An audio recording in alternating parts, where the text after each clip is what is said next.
This is one of those fights that triggers a memory for me back when I was training at Pittman's Gym in Oakland.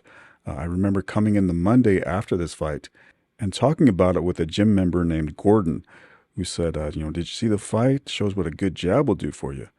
Gordon was short and stocky. He spoke with a slight Irish accent, and he was an oddity in the gym in that he was 55 years old and still sparred on a daily basis. But he was a white-haired spark plug, and he had some stories to tell. So that's one of the things I miss about being out of the gym. As you know, on Mondays there you'd go in there and shoot the breeze about the weekend's fights. This bout in particular was an upset no one saw coming. Smokin Bert Cooper was the fighter on the come-up here. He was 4 months removed from destroying former Canadian amateur star Willie DeWitt in only 2 rounds, and he was on a 6-fight win streak. His clubbing power was thought to be too much for the fragile-chinned Carl the Truth Williams, who has been away from the sport for over 16 months. Williams had been floored 5 times in his 2 appearances prior to this fight, twice against Jesse Ferguson and 3 times against Mike Weaver in a bout where he was stopped in 2 rounds. Because of Cooper's power and Williams' shaky chin, the Joe Frazier-trained Cooper was made a 3-1 favorite and seemed to be on a collision course with Mike Tyson. But this turned out not to be a showcase of Cooper's power, but of Williams, as he put on a masterclass of jabbing and keeping his opponent off balance. Only guy I'm worried about is Tyson. That's the only guy that's in my light right now is Tyson. Only thing on my mind right now is getting to Tyson, get rid of all the other guys, and get Mike. No concern about Carl the Truth Williams? No concern. He's not on my level. How will the fight go? Short. Much like the man he wants most to face, Mike Tyson. Cooper in black, Carl Williams in the white trunks. Watch for that left hook of Cooper's early, Tim. Devastating punch. You know, Tim, one significant fact about this fight is that Carl Williams wanted this fight. A lot of people were telling him, why risk anything? He had a chance to make a lot of money with one of the champions. And an early knockdown from Williams, a flash knockdown. I thought they may not count because it was close to being a slip, but they have given the count to Bert Cooper. He did get hit. They called it a knockdown. It was very, very questionable. He got nailed that time. A solid left hook from Williams. It was a left hook that sent him down, kind of a grazing one that caught him backpedaling. Well, that's got to be a confidence builder for Williams, and a stiff left jab from Carl Williams. Well, Williams has one of the best jabs in the business. No question about that. He out-jabbed Larry Holmes when he fought Holmes. Bert Cooper said, I'm going to get under the jab. I'm going to get right under those long arms of Carl Williams. So far, he hasn't been able to get close. Williams, for his part, told us at his training session the other day that he would try to keep the distance, use that jab effectively. So an early flash knockdown scored in round 1 by Carl the Truth Williams.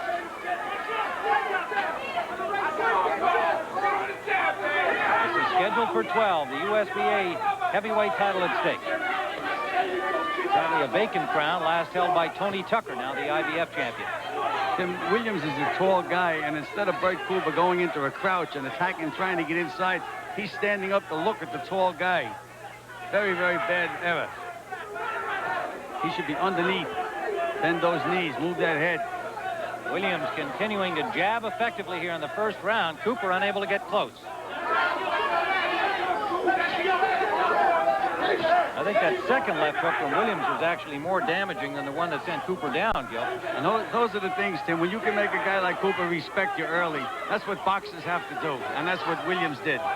Nailed him, made him respect him early. Then your feints work, your jab works, sets up a lot of things.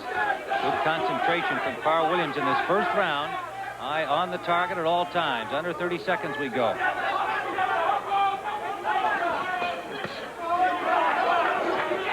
Cooper missing to the body. That's where he wants to be, but he hasn't been able to get close enough yet. Solid right hand, a good combination from Williams.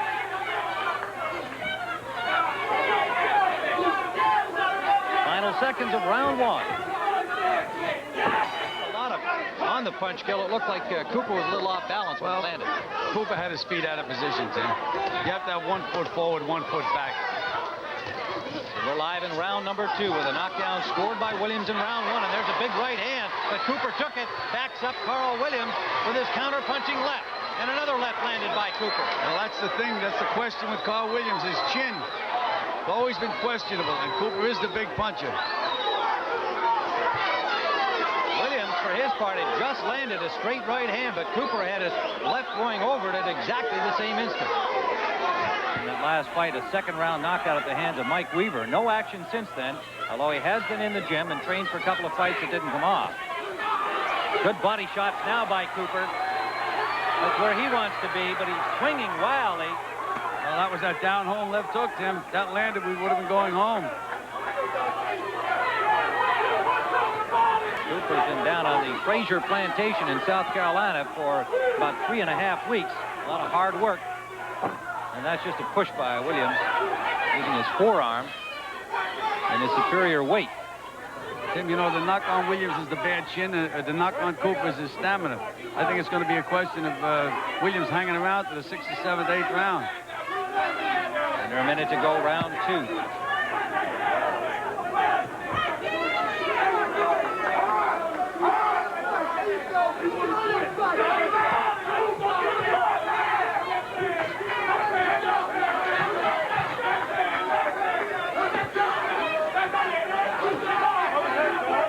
Cooper seems to have been trying to lead with those kind of haymakers to get himself close enough to bang to the body, but so far he has not been successful. Well, that's the mistake, Tim. He's going to have to make Williams miss and counter a miss to nail him. Under the 30-second mark in round number 2. Right now he's eating that left jab of Cooper's. Of Williams, I mean, Tim. Coming to the end of round 2. Carl Williams frustrating Bert Cooper thus far. We're live now in round number 3. Carl Williams in white, Bert Cooper in black.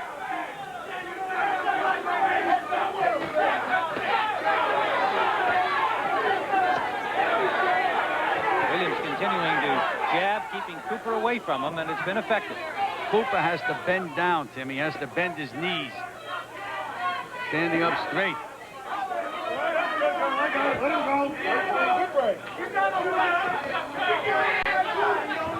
So far, Williams staying exactly with his plan. This is what he said he would do against this man. I've got to keep him off. I have to use my reach and my jab. Don't let him get close to me. That's where he can do the damage. And Tim, those are stiff jabs. Cooper, for his part, saying that he can get underneath the arms of Williams, but has been unable to do so. Tim, you notice he's not bending down to get underneath. He's standing straight up. He figures he's fighting a tall guy. He has to stand straight up. Just the opposite. Get lower. Make the guy punch down.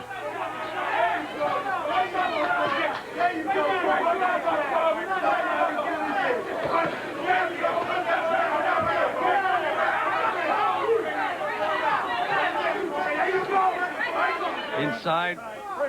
Cooper's still standing straight up. He has to sit down, bend those knees.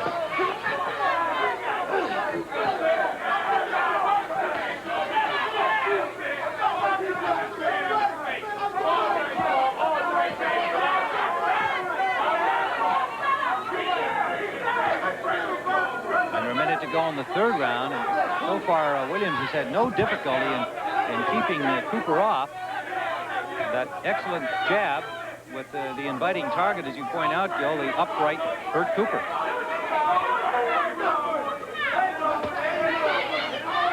Right-hand lead landed, but without much on it. Tim, if he reaches for Carl Williams, he's liable to get nailed himself. That's when he should punch, when he's inside. Gets inside and still doesn't punch. Landed that left hook. Williams with 13 KOs in his 17 victories, but not regarded as a big one-punch knockout guy.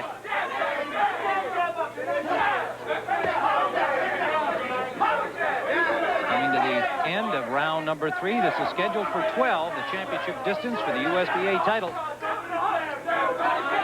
The Truth Williams in white, Bert Cooper in black, and it's been Williams' fight from the start here. A flash knockdown scored by Williams in round number 1, and then a dominating jab the last 2 rounds, keeping Cooper away from him. And the young bomber, who was able to get close to the bigger Willie DeWitt, so far has not been able to get close to the more experienced Carl Williams. Well, Cooper just did something that he has to do.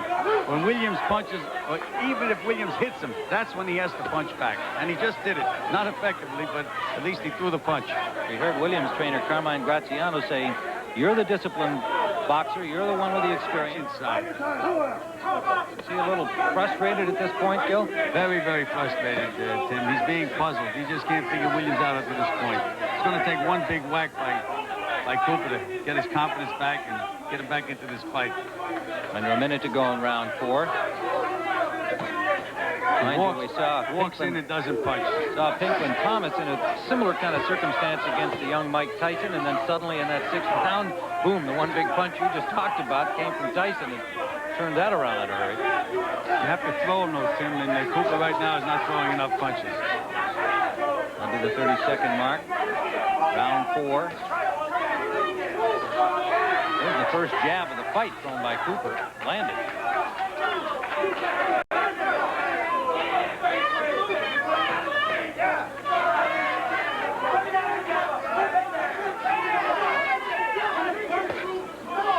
Approaching the end of round 4. Things with the tournament now winding to a conclusion. Mike Tyson with a couple of more fights already booked, defense of his title, and then of course the Michael Spinks thing still kind of out there. For Williams, he realizes how big this is. He was willing to take it. Tim, look at that jab of Williams. It's working overtime. He's really doing a job on Bert Cooper now. And you know, Tim, these are two well-conditioned heavyweights, two winning fighters. These are the kind of guys that you want to see in with the Mike Tysons and the Michael Spinks. Not the retreads. Cooper now stalking and trying to cut off the ring, but still ineffective. He's got to land that big one that, as you pointed out, Gil, you can just see that that's really the only thing that could possibly turn it around at this point. He's very frustrated. He's starting to move his head a little bit now. Bleeding from the mouth, by the way, Tim. Bert Cooper is. We're in round 5.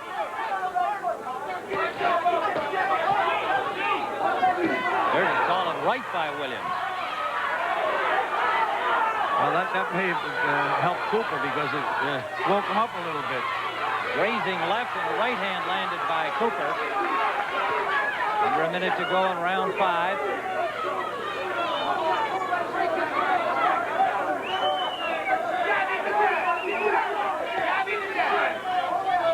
See, Cooper doesn't go into his weave, and he doesn't slip the jab and come back up with the hook. He's standing straight up. Forward inside with a combination. First time he's been able to do that. They weren't real damaging blows, but nonetheless, he landed it.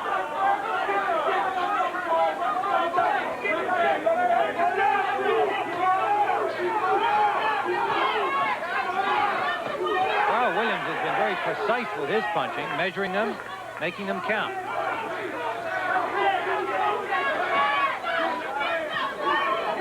Doing a beautiful job of boxing. Beautiful job.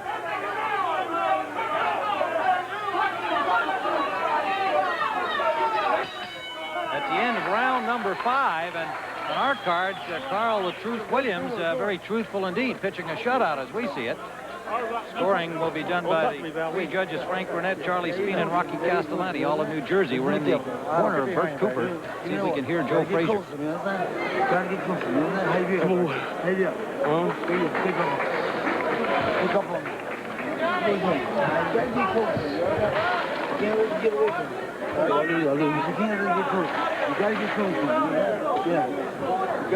More listening to me, more water. More water, let's go, come on. But you could hear Joe saying you got to get closer, and that certainly has been the difference in the fight so far. The Truth is really doing a job, just picking him apart. But you know, see, Joe is telling him you got to get closer. He has to tell him how to get closer. How does he do it? How does he do it? Gets low, moves his head side to side. That's what he has to do. We're in round number 6, scheduled for 12, remember, USBA heavyweight title distance. Carl the Truth Williams in white, out of action since February of 1986 when he was knocked out by Mike Weaver. And then he thought that he had retired. But he says, no, he's been in the gym. You know, Tim, he's been out of action a long time. Look how great he looks. And with Ray Leonard coming back the way he did, there may be a new concept in boxing. You lay off for 18 months and go back, and you're twice as good. Yeah, he's talking to Cooper, and his confidence has just grown with each round. And Cooper... Williams is having a picnic. Oh, Right hand. That wobbled him right to the ear. And Williams sensing it. He's got a combination. Backs him up to the ropes, and Cooper in trouble. Well, at least it made Cooper fight, though, Tim. At least it made him fight. Otherwise, it'd just be one round after the other. Yeah, now he's trying to fight. Under 30 seconds, we go in round 6. Williams looking for an opening to throw the knockout punch, but Cooper throwing enough punches to prevent that. Still a little shaky out there. But coming forward, Bert Cooper.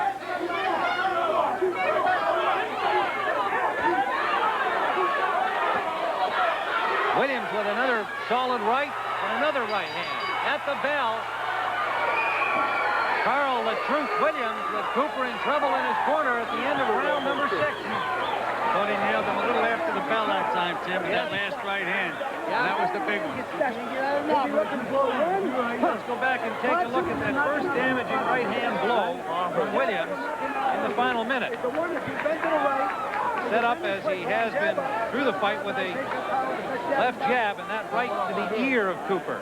Now at the end of the round, a short right wobbles him again, and just as the bell goes, Williams delivers a clean right hand as Cooper had his arms down. And the doctors from the New Jersey Commission are in, checking Cooper's condition here between rounds 6 and 7.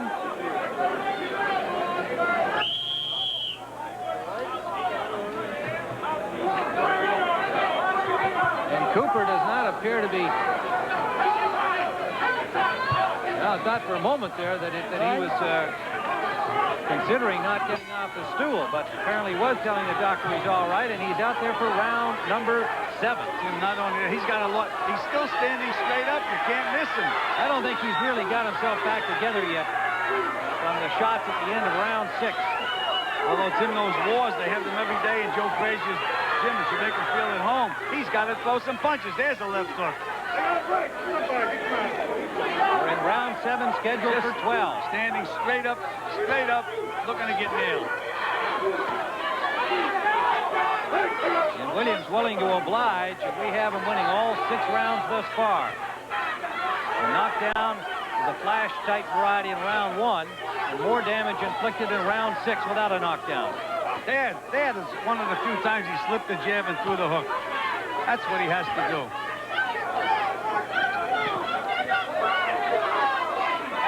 Williams slipped as he delivered that right hand in the paint in the middle of the ring.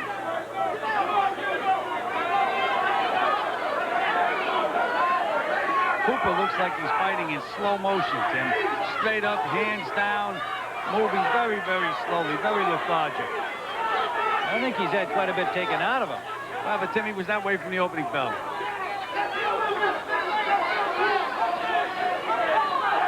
There's a time, even if the guy hits you with the jab, you got to counter. You got to throw something back. Williams even scoring with an uppercut lead. Tim, he can hit it with anything he wants to hit it. He's enjoying this right now, and the chant for the truth from his fans. And there's another example. There's not much fight left from Bert Cooper. Williams is living right up the road here in Absecon, New Jersey. Not much fight left from Bert Cooper. It would have to be one of those down-home left hooks of Joe Frazier's now. You have to let it go. Under a minute to go in the 7th round.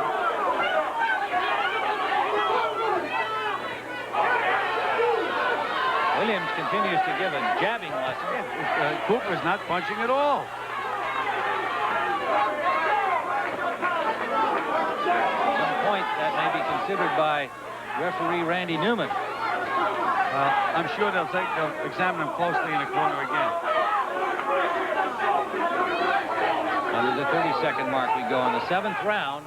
Carl "The Truth" Williams trying to get himself back into the heavyweight title picture, and the way things are going for him, he might be doing it right here this afternoon against Bert Cooper. Still looks good to me, Tim, I'll tell you that.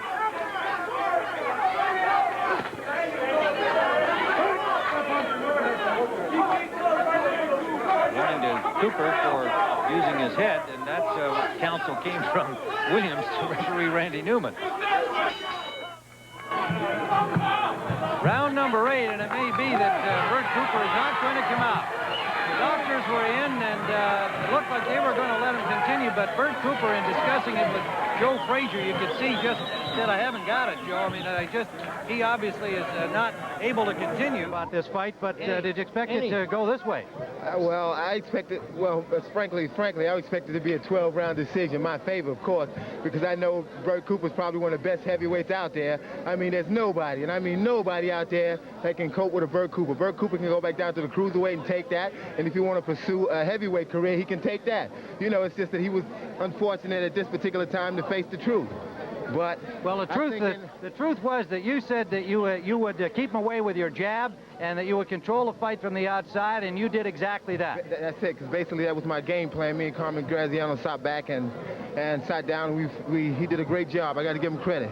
This time he did a great job. He's always doing a great job. Now we're gonna check this the report that apparently one of the reasons why Bert couldn't come out was that big right hand of the ear. Apparently he was unable to hear the doctors in the corner. We're going to check on that, but that was a big solid punch from you, one of many right hands that you set up well. Right. I did plan to throw more rights during, as the fight more or less progressed. I just wanted to more or less hurt him with the jab early on and then take him out with a good right hand, a good one too. And basically that's what I was trying to do. We said that a lot of people counseled you to not take this fight after the layoff, that you didn't really need to start with somebody as tough. You said it put you right back in the spotlight. How do you feel about it now? And it most certainly did, because Bert Cooper, like I said, is probably one of the best, and I'm not just saying that because he's present, he's probably one of the best heavyweights out there. You got fighters that come in obese, and this guy has come to fight. Joe Frazier makes sure of that. And in addition to that, another reason that I took this fight, because he's more or less a clone of Frazier and Tyson, because they're both a clone of Frazier anyway, but he's a clone of Tyson, and I felt after a long layoff, could I come back and sustain what I had before I retired? Let's go back and see the action at the end of round 6. This was probably the best sequence and the one that really got him into the most trouble. Yeah. Describe what happened here. Well, I was trying to basically set him up. So all of a sudden, I start to put the shot together. Boom. That was a good right. Good right. But I was hitting him with a lot of jabs, too, that were hurting him. See, that was the key to the whole thing, the jab. There we go again. Look at that. There we go. I knew it was only a matter of time. Either he fell or Joe Frazier felt compassion for him and said, that's it. All right, Joe Frazier's with us here. Joe Frazier was your first idol, Carl, and I think you've made a good point. Joe, we were told that perhaps Bert was unable to hear the doctor in the corner. What happened exactly? Well, I think with the shot that shook him, he's probably deafened for a while, so he's all right in that part. In that division, I think that Carl did a fine job of boxing and kept on laying that jab. I was trying to get Bert to move in there to take that reach away from him, but he just wouldn't get in and take that reach away from him. If he had taken that reach away from Carl, he could do more damage. Well, he needed a little more Joe Frazier style. Yeah, well, he stayed on there in that jab. I was trying to get him to get inside that jab, and he just wasn't what I wanted to do. Well, we know you'll have him back in the gym as soon as he's ready to go and back on the trail, because he's still got a big future ahead of him. Oh, we're going to put him right back to work again. All right. Joe Frazier, congratulations to you, Carl Williams. Okay, we wish you the very best in your pursuit of the World Heavyweight Championship.